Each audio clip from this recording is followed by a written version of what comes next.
ಜನರ ಧ್ವನಿ ನ್ಯೂಸ್ಗೆ ಸ್ವಾಗತ. ಮುದ್ದೇಬಿಹಾಳ ಆಲಮಟ್ಟಿಯ ಲಾಲ್ ಬಹದ್ದೂರ್ ಶಾಸ್ತ್ರಿ ಜಲಾಶಯದ ಚಿಮ್ಮಲಗಿ ಏತ ನೀರಾವರಿ ಉಪಕಾಲುವೆಯ ಕಾರ್ಯ 2007ರಲ್ಲಿ ನಡೆದು ಮುಂದೆ ಹಲವು ವರ್ಷಗಳ ನಂತರ ಕಾಲುವೆಯ ನೀರು ಹರಿಸಲು ಪ್ರಾರಂಭವಾಯಿತು.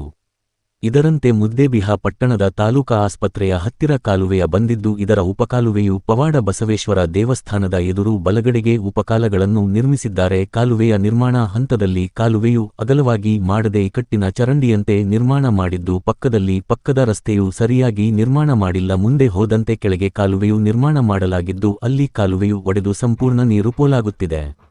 ಅದರಂತೆ ಮುಂದೆ ಬಂದರೆ ಸಂಪೂರ್ಣ ಕಲ್ಲು ಮಣ್ಣು ತುಂಬಿ ಮುಂದಿನ ಹೊಲಗಳಿಗೆ ನೀರು ಬರೆದಂತಾಗಿ ರೈತರು ಅಧಿಕಾರಿಗಳಿಗೆ ಹಿಡೀ ಶಾಪವನ್ನು ಹಾಕುತ್ತಿದ್ದಾರೆ. ಅದರಂತೆ ಕಾಲುವೆಯ ಮಧ್ಯದಲ್ಲಿ ಕಾಲುವೆಯ ಪತ್ರದಲ್ಲಿ ಬೆಳೆದ ಜಿನಿ ಕಂಟಿಗಳು ಬೆಳೆದು ಕಾಲುವೆಯ ನೀರು ಮುಂದೆ ಹೋಗದಂತೆ ಬೆಳೆದು ನಿಂತಿವೆ. ಅಲ್ಲದೆ ಕಾಲುವೆಯಲ್ಲಿ ಕಲ್ಲು ಮಣ್ಣು ತುಂಬಿ ಪಕ್ಕದ ಹೊಲಗಳಿಗೆ ನೀರು ಬರದಂತೆ ಬಂದಂತಹ ನೀರು ಪೋಲಾಗುತ್ತಿದೆ. ಕಾರಣಕ್ಕೆ ಬಿಜೆಎನ್ಎಲ್ ಅಧಿಕಾರಿಗಳು ಕೂಡಲೇ ಇತ್ತ ಗಮನ ಹರಿಸಿ ರೈತರಿಗೆ ಆಗುತ್ತಿರುವ ಅನ್ಯಾಯವನ್ನು ಸರಿಗೊಳಿಸಬೇಕು. ಈ ಕಾಲುವೆಯು ಮುದ್ನಾಳ ಗ್ರಾಮದ ರೈತರ ಜೀವನಾಡಿಯಾಗಿದೆ. ಇದರಿಂದ ಗ್ರಾಮ